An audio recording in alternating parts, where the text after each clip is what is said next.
محمد وآلہ وصحبہ اجمعین اما بعد رب اشرح لی صدری ویسر لی امری واحلل عقدۃ من لسانی یفقہوا قولی۔ ناظرین کرام، تحفہ رمضان کی 20ویں نشست میں آپ تمام حضرات کا پھر سے استقبال ہے۔ السلام علیکم ورحمۃ اللہ وبرکاتہ۔ آج کی نشست میں جو ہمارا عنوان ہے وہ یہ ہے کہ روزہ کن چیزوں سے ٹوٹتا ہے۔ آپ اس موقع پر دو باتیں اچھی طرح سے ذہن میں بٹھا لیں۔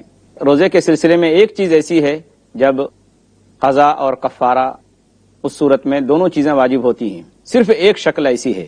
دوسری چیز یہ ہے کہ جب بھی روزہ ٹوٹے گا، چاہے کسی بھی چیز سے ہو، اگر روزہ ٹوٹ گیا تو اس روزے کی قضا کرنی پڑے گی۔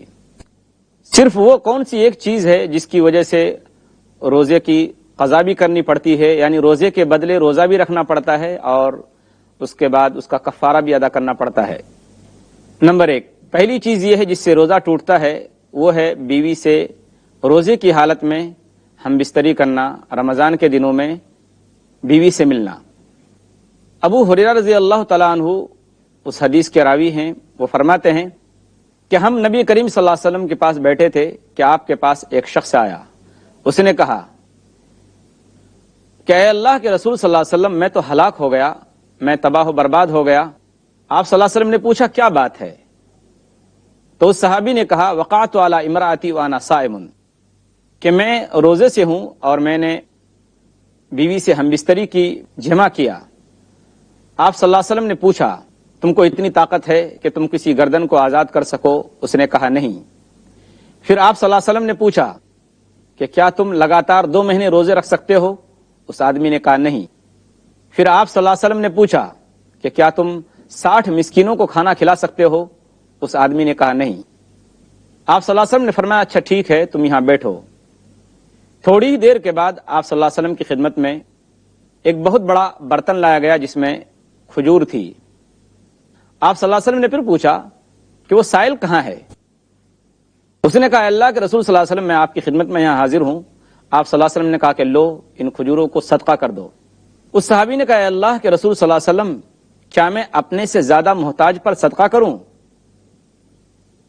خدا کی قسم، مدینے کی بستی میں، مدینے کی آبادی میں مجھ سے زیادہ محتاج اور کوئی نہیں ہے۔ تو آپ صلی اللہ علیہ وسلم کو ہنسی آ گئی، یہاں تک کہ آپ صلی اللہ علیہ وسلم کی داڑھ نظر آنے لگی۔ آپ صلی اللہ علیہ وسلم نے پھر فرمایا، کہا کہ ٹھیک ہے، لو اور اس کو اپنے گھر والوں پر صدقہ کرو، اپنے گھر والوں کو کھلاؤ۔ صحیح بخاری کتاب الصوم حدیث نمبر 1936۔ اس حدیث سے معلوم ہوا کہ رمضان میں روزے کی حالت میں دن کے وقت اگر کوئی شخص اپنی بیوی سے ملتا ہے، ہم بستری کرتا ہے، تو اس کو اس دن کے روزے کے بدلے میں روزہ رکھنا پڑے گا اور روزے کا کفارہ بھی ادا کرنا پڑے گا۔ کفارہ 3 چیزوں میں سے ایک چیز کرنا پڑے گا۔ نمبر 1، یا تو غلام آزاد کرے یا پھر لگاتار 2 مہینے روزے رکھے۔ اگر یہ بھی نہیں کر سکتا تو پھر 60 مسکینوں کو کھانا کھلائے۔ اگر کوئی شخص آج کی تاریخ میں بھی ان تینوں میں سے کوئی چیز کرنے کی طاقت نہیں رکھتا اور اس نے اپنی بیوی سے رمضان میں روزے کی حالت میں ہم بستری کر لی، تو آج بھی اس شخص کو یہی حکم دیا جائے گا کہ وہ شخص صدقہ کرے۔ لیکن جب ان 3 چیزوں میں سے اگر کوئی چیز کرنے کی اس کو طاقت ہو جائے گی تو پھر اس کے لیے کفارہ ادا کرنا ضروری ہے۔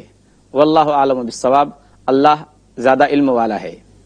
اس سلسلے میں چند ضروری مسائل میں عرض کرتا چلوں کہ مثال کے طور پر ایک شخص ہے، اس نے رمضان میں ایک دن میں اپنی بیوی سے روزے کی حالت میں کئی مرتبہ جمع کیا، تو اس کے اوپر کتنے کفارے ہوں گے؟ اس کا جواب یہ ہے کہ اگر ایک دن میں، رمضان میں دن کے وقت اگر ایک دن اپنی بیوی سے کئی مرتبہ ملا ہے تو اس کو صرف ایک کفارہ دینا پڑے گا۔ دوسری بات جو ضروری ہے وہ یہ ہے کہ اگر میاں بیوی دونوں کی رضامندی سے ایسا ہوا ہے، ہم بستری ہوئی ہے، تو مرد کو بھی کفارہ دینا پڑے گا اور عورت کو بھی کفارہ دینا پڑے گا۔